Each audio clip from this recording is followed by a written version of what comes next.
Have you ever sat across the table from someone you trusted your whole life and watched them betray you right in front of your eyes? That's what happened to me. And I promise you, this story doesn't end the way anyone would expect. Hello, my name is Joanna Miller. I'm 56 years old, and for most of my adult life, I was a wife, a business partner, and what some would call the glue that held everything together. Before I take you too far down this road, I'd love to know, where are you watching from today? Drop it in the comments. It makes me feel like we're all at the same table sharing our stories. Now let me take you back to the night when everything shifted. It was a Thursday evening. My husband, Robert, and I decided to have dinner out. We didn't do that often anymore. Our lives were tangled up in work, obligations, and the constant hum of our small business. But that night felt special. At least to me. We had just landed a new client, and I thought, why not celebrate? The restaurant was cozy, warm lighting spilling across polished wooden tables. There was a soft clink of glasses, laughter drifting from nearby couples. I had chosen a navy blue dress, one I hadn't worn in years. Robert wore his usual press shirt, silver cufflinks, the little displays of pride he loved. I was ready for an evening that reminded us of who we used to be before life got so busy.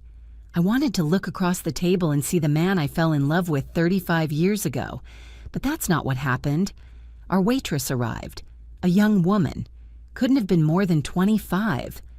Pretty, with nervous hands and a polite smile.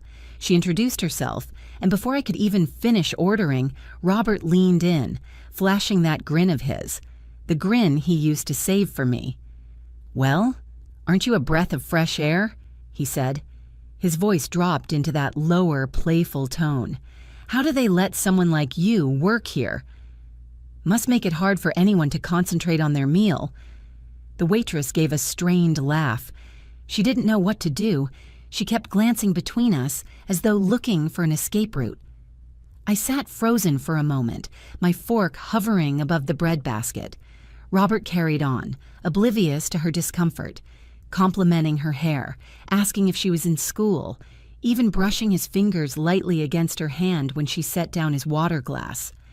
I can still see the redness in her cheeks, the way she looked down quickly, muttering, "Thank you, sir," before hurrying off. And there I was, sitting right across from him, his wife. The woman who had sacrificed her own career to build our business with him. The woman who knew the weight of every loan payment, who had spent sleepless nights running numbers, who had pushed him forward when he doubted himself. I sat there like a ghost. It wasn't just the flirting. It was the ease with which he erased me. As though I were invisible. As though the years I had poured into us could be brushed aside in favor of a cheap laugh and a lingering touch. I could feel the blood rising to my cheeks, my pulse hammering in my ears.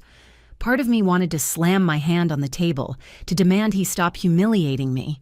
Another part whispered, "Stay calm. Don't give him the satisfaction of seeing you break." So I smiled. I smiled so hard my cheeks ached. I cut my steak with slow precision, nodding as he told stories loud enough for half the restaurant to hear. Stories meant to make himself look bigger, funnier, more charming. Inside, though, something shifted. I realized in that moment that this wasn't a one-off. It wasn't some innocent slip of bad manners. This was who he had become, a man so absorbed in himself that he no longer saw me at all. The dinner dragged on, and each time the waitress came by, he turned on the same act. My stomach twisted, but I forced myself to take mental notes. The way his hand lingered on the tablecloth, the way his voice rose a pitch when he spoke to her, the smug glance he shot at me once, as if daring me to react. But I didn't. Not then. You see, I learned something important that night. Silence can be sharper than any outburst. Silence gives you space to think, to plan. By the time dessert menus arrived, I wasn't just hurt. I was taking stock. I thought about the years I had given, the loyalty, the business we built, and in the hollow ache of that moment, an idea, no, a decision began to form. I didn't know it yet, but that dinner wasn't the end of my humiliation. It was the beginning of my liberation. And Robert, he had no idea that his little performance that evening would set in motion something he could never undo. That night, when we got home from the restaurant, Robert kicked off his shoes, poured himself a scotch, and turned on the television as if nothing had happened. I watched him from across the room, still in my navy blue dress, the taste of disappointment sharp on my tongue. I wanted to scream, but instead I just sat quietly, my hands folded in my lap, my heart pounding like a drum. And as I looked at him, his profile lit by the blue glow of the TV, I felt something I hadn't felt in decades. Not anger, not sadness, something colder, distance. For 35 years, I had been his partner, not just in marriage, but in business, in life. We had started from nothing, truly nothing. Our first office was a corner of our garage. I managed the invoices, answered calls, and drafted contracts while rocking our baby daughter's cradle with one foot. Robert was the face, the salesman, the one who shook hands and charmed clients. But behind all that, it was me. I kept the books balanced. I kept the schedules tight. I kept the lights on when things got hard. And in return, I thought I had his respect, maybe even his admiration. But when I replayed that dinner in my mind, the laughter that wasn't meant for me, the dismissive glance he gave when I tried to join the conversation, I realized something painful. He hadn't respected me in years. The signs were there all along. I remembered the Christmas party last year.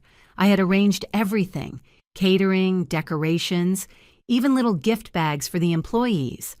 When Robert got up to give his big speech, he said, "I couldn't have done this without my incredible team." He thanked the managers, the new intern, even the delivery guy. But me, his wife, his business partner, the woman who'd spent sleepless nights making sure payroll was ready, I wasn't even mentioned. I remembered the way he'd wave off my ideas during meetings. "Joe, we'll handle this later," he'd say in front of everyone. Later never came. It was like I had slowly faded from his story. That night I tried, I really did. I asked him softly, "Robert, do you think maybe you went a little too far with that waitress tonight?" He didn't even look at me. He chuckled, sipped his scotch, and said, "Oh, Joanna, you're overreacting again. Can't a man have a little harmless fun?" "Harmless," I repeated. My voice cracked, but he didn't hear it. Or maybe he did, and just didn't care. He turned back to the television, the conversation dismissed as quickly as I had been at dinner. And that was the moment the seed planted itself. Not anger, not revenge, something sturdier. A quiet resolve. If I was invisible to him, maybe it was time I stopped living my life in his shadow. I went to bed early that night, staring at the ceiling in the dark. My mind ran through every sacrifice I'd made, how I had given up my own ambitions, how I had bent myself into the shape of the wife and partner he needed. I thought about the business, our employees, the reputation we'd built. And then I thought about the numbers, the paperwork, the contracts. Robert might have been the face, but I was the backbone. I knew every account, every client, every clause in every contract. He strutted on stage, but I was the one pulling the strings behind the curtain. And as I lay there in the quiet of that bedroom, I realized something dangerous. He had no idea just how much control I really had. I rolled over, closed my eyes, and whispered to myself, "Let him keep underestimating me. It'll make what's coming easier." That night, I didn't sleep. I planned. And Robert, blissfully unaware, snored beside me. The next morning, Robert was already gone by the time I came down for coffee. Typical. He loved to play the role of the busy businessman, rushing off before dawn, leaving the impression that he alone kept the world spinning. I sat at the kitchen table, hands wrapped around a mug, the bitter taste of sleeplessness heavy on my tongue. The events of the night before kept replaying in my mind. His smirk, his dismissive laugh, the way he brushed off my pain as if it were a speck of dust on his jacket. And then it hit me, clear as sunlight breaking through clouds. I had spent years letting him write the script of our lives, Maybe it was time I wrote the ending myself. That thought terrified me, but it also thrilled me. I walked to my small home office, a room Robert rarely stepped into. The walls were lined with file cabinets, folders stacked neatly, labels I'd written in careful pen. For anyone else, it might have looked like a mess of paperwork. But to me, it was a map of our empire. Every invoice, every contract, every bank statement. My fingerprints were on them all. I pulled open the drawer marked Financials. The numbers stared back at me, familiar and almost comforting. I had balanced these books for decades. Robert never cared for details. He liked the big picture, the flashy outcomes. He let me handle the tedious parts, and because of that, he had no idea just how much power I held in my hands. The more I studied, the more I realized something incredible. The business was healthier than Robert knew. Profits were steady, assets strong. We had built something valuable, something that could be sold. Sold. The word landed in my mind like a thunderclap. I whispered it aloud. Sold. Could I do it? Could I take the business, the thing we had poured our lives into, and sell it out from under him? At first, my stomach clenched at the thought, but then I remembered the waitress's awkward laugh, my husband's careless smirk, and the hollow ache I had carried for years. Why should I feel guilty for taking back what I had built? Why should I let him keep profiting from my labor while treating me like an accessory? I spent hours at that desk, pulling numbers, running scenarios. If I were to sell, I'd need to be careful. Robert couldn't suspect a thing. I'd have to move quietly like a shadow in our own home. That evening, over dinner, I tested him. "Robert," I began lightly, swirling my fork in my pasta, "have you thought about retirement? Maybe slowing down a little?" He barked a laugh. "Retirement? Joe, I'm in my prime. Besides, you'd be lost without the business. It gives you something to do. Something to do." I nodded, hiding the sting behind a polite smile. Inside, I felt the resolve harden like steel. That night, when he was asleep, I went back to my office. I opened my laptop, searched for brokers who specialized in small business sales. Just research, I told myself, just information. But deep down, I knew it was more than that. I was already setting the wheels in motion. The days that followed were a delicate dance. By day, I was the same old Joanna, quiet, dependable, the woman who made sure the bills were paid and the employees were happy. But by night, I was something else, a strategist, a planner, a woman quietly laying the groundwork for freedom. And the best part? Robert didn't notice. He strutted through life as though nothing had changed, blind to the fact that the ground beneath his feet was already shifting. For the first time in years, I felt alive. Nervous, yes, but alive. I wasn't just reacting to his betrayals anymore. I was building something of my own.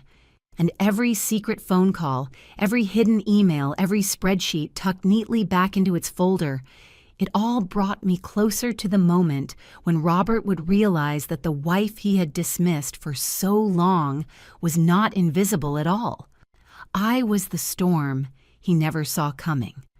The plan was forming in the back of my mind like a house being built brick by brick. But before I laid the final cornerstone, I needed proof. Proof that I wasn't imagining things, that Robert truly was the man I feared he had become. I knew one dinner and a careless flirtation wasn't enough to justify what I was planning, at least not to anyone else, but to me, it was the spark that lit the fire. Still, I needed to be sure, so I tested him. It started small. One evening, I suggested, "Robert, what do you say we take a weekend trip? Just the two of us. Somewhere quiet, like we used to." He didn't even look up from his phone. "Joe, I don't have time for that nonsense. We've got a business to run. Besides, what would we even do out there? Stare at trees?" I forced a smile, but inside something twisted. Once upon a time, he would have jumped at the idea. Now he dismissed it like a child swatting away a toy. I tried again a few nights later. Over dinner, I leaned forward and said, "Robert, I miss spending time with you. We've been so caught up in work. Maybe we should have a date night every week." He smirked, that same smirk I'd seen at the restaurant. "Joanna, you're getting clingy." "Relax, we're fine. Don't make problems where there aren't any." Clingy. That word stung worse than a slap. After decades of standing beside him, of sacrificing, of keeping the machine of our lives running, clingy was how he saw me. But instead of crying, I studied him, like a scientist observing a specimen. The more I tested, the clearer it became. Robert wasn't just inattentive. He was arrogant. He believed with every fiber of his being that I would never leave, never rebel, never assert myself. To him, I was furniture, always there, always reliable, always silent. And that arrogance would be his undoing. One evening, after weeks of biting my tongue, I decided to confront him, directly this time. I needed to hear his truth out loud. We were sitting in the living room.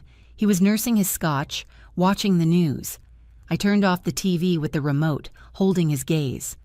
"Robert," I said, my voice steady, "if you had to choose between me and your pride, which would it be?" He blinked, surprised for half a second. Then he laughed. A deep, dismissive laugh that filled the room. "My pride, of course," he said, smirking as if he'd made a clever joke. "Don't be ridiculous, Joe." You know me, I did know him. Too well. His answer didn't hurt me the way he thought it would. Instead, it solidified my resolve. It was the final nail in the coffin of our marriage, of our business partnership, of the illusion that he still valued me.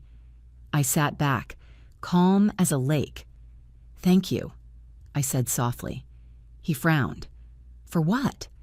"For finally telling me the truth." He shrugged, already turning the TV back on. To him, it was just another meaningless conversation, one of my overreactions he could brush aside.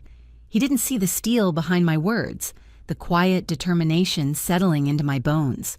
From that night forward, I stopped looking for signs. I had all the proof I needed. Robert wasn't my partner anymore. He hadn't been for years.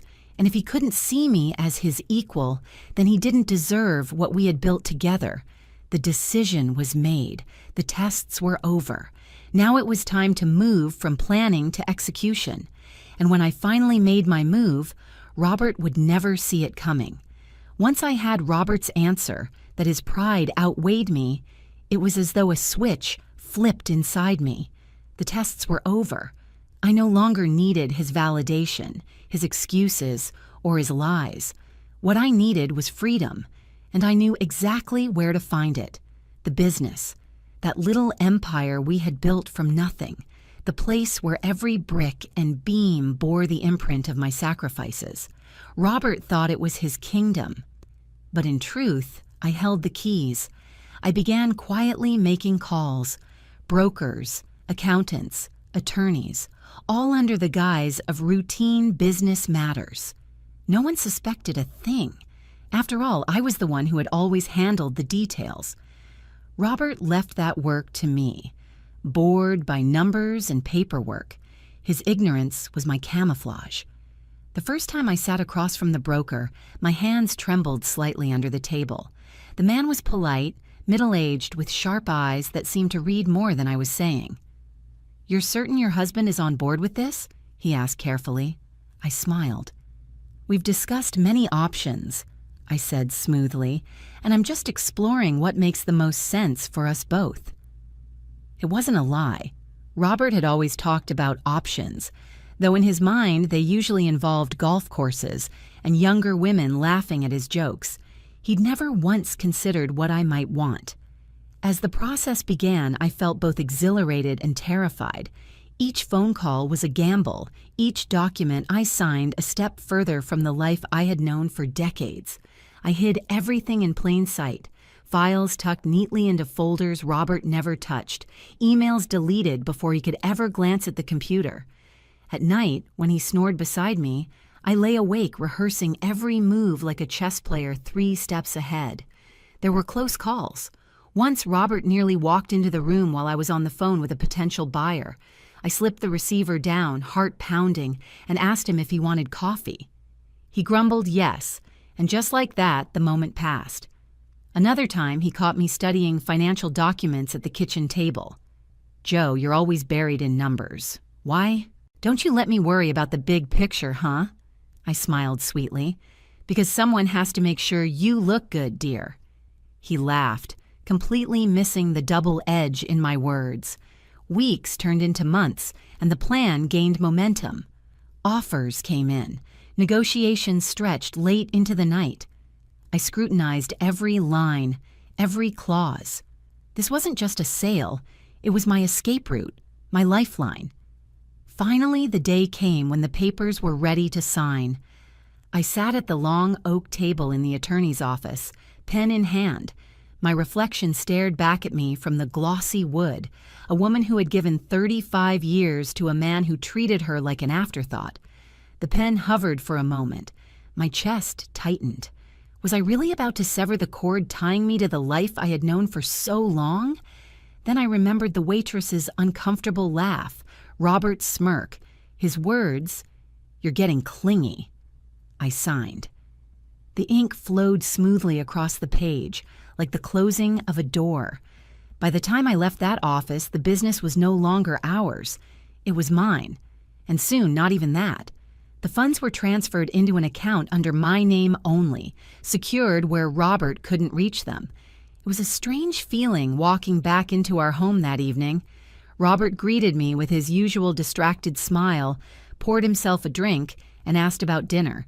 He had no idea that while he poured scotch into Crystal, I had poured the life we built into my own escape.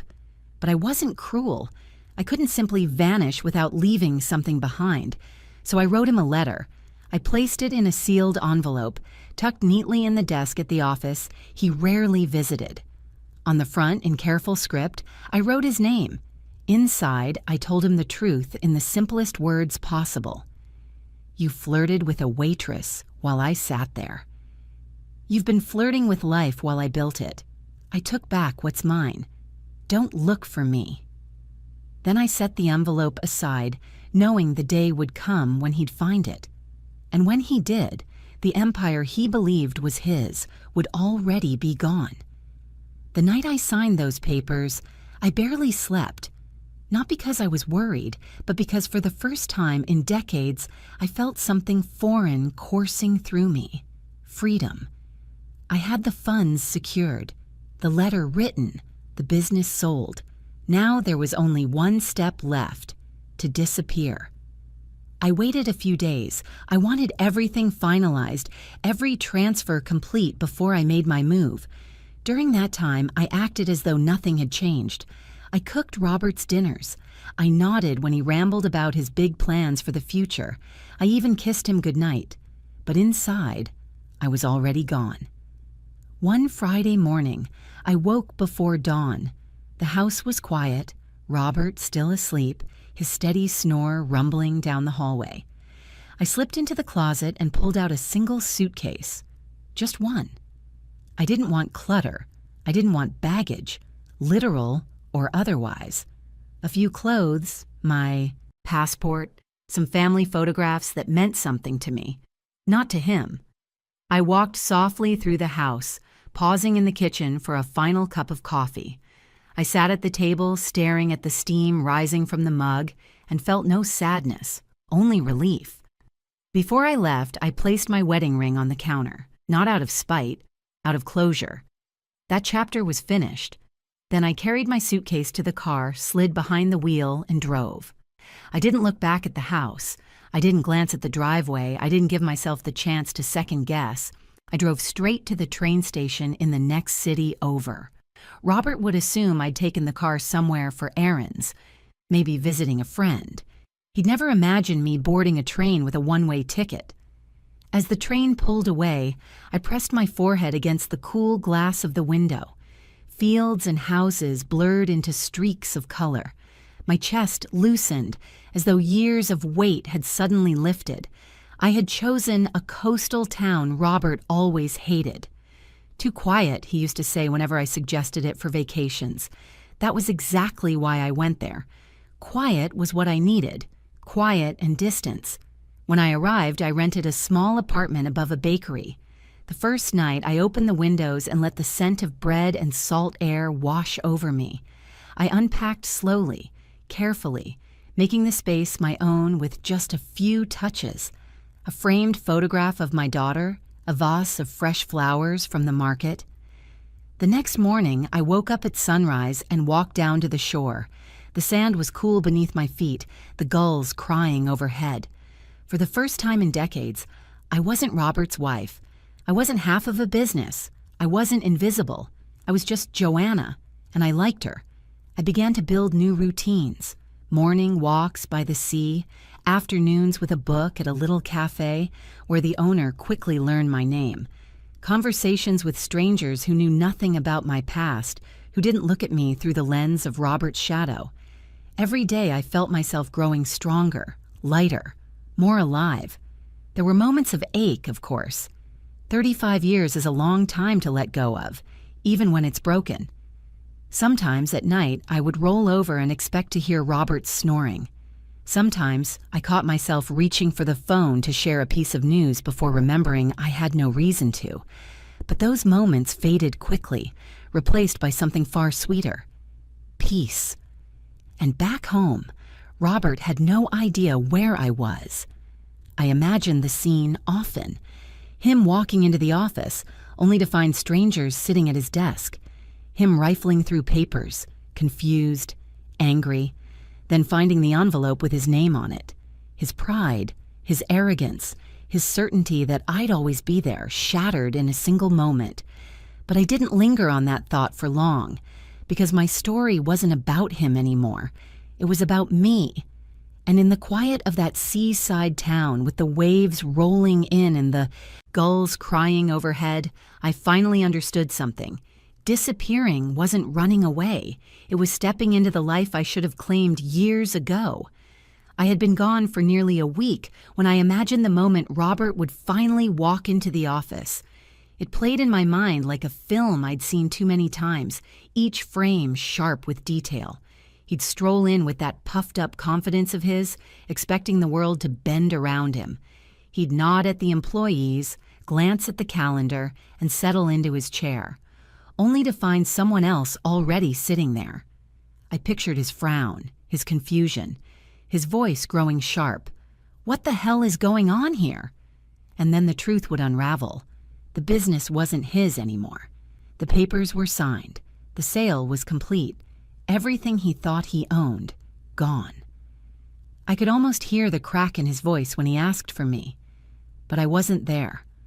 Only the envelope resting neatly in the desk drawer, waiting like a snake, coiled in the dark. When he finally opened it, his hands probably shook. I like to think his heart skipped a beat as he saw my handwriting, so familiar, so careful. Inside, just a few lines, enough to slice deeper than any argument ever could. You flirted with a waitress while I sat there. You've been flirting with life while I built it. I took back what's mine. Don't look for me. No anger, no accusations, just truth. I wasn't there to see his reaction, but I didn't need to be. Because the beauty of it all was that Robert thrived on control, and I had taken the one thing he never expected me to touch, his empire. In that single moment, I knew I had broken him in a way no public fight or divorce ever could. He had spent years dismissing me, mocking me, treating me like furniture in his world. And now, the very woman he underestimated had outmaneuvered him. That thought didn't bring me joy. Not exactly. Revenge wasn't my fuel. What I felt was satisfaction, a deep, quiet satisfaction that justice had finally been served, not in courtrooms or with shouting matches, but with a pen, a signature, and a carefully placed letter. For weeks after, I heard nothing. No calls, no letters, no visits. I knew he must have tried to track me down, but I was careful. I had chosen a town where no one knew my name. My accounts were secure, my movements discreet. Sometimes, sitting by the sea, I wondered what he was doing. Was he raging in his empty house, drinking too much scotch, trying to charm someone else into filling the void I left behind? It didn't matter, because I wasn't his concern anymore. I thought about the life we had built, the garage startup, the late nights, the shared dreams. And then I thought about how easily he had thrown it away, with arrogance and pride. The letter wasn't just a message, it was a mirror.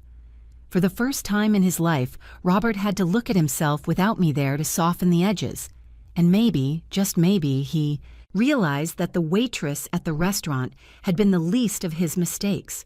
As for me, each day that passed, I felt stronger, lighter.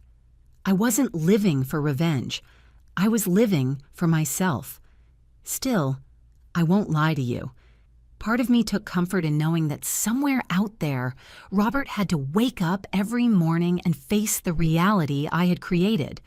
A reality where I wasn't at his side, and where his empire had slipped through his fingers because he failed to see the woman who held it all together. And that, more than anything, was justice. When I look back now, I don't think of myself as a woman who ran away. I think of myself as a woman who finally stepped into her own life. Leaving Robert wasn't about revenge. It wasn't about punishing him for a smirk at a restaurant or a careless word at home.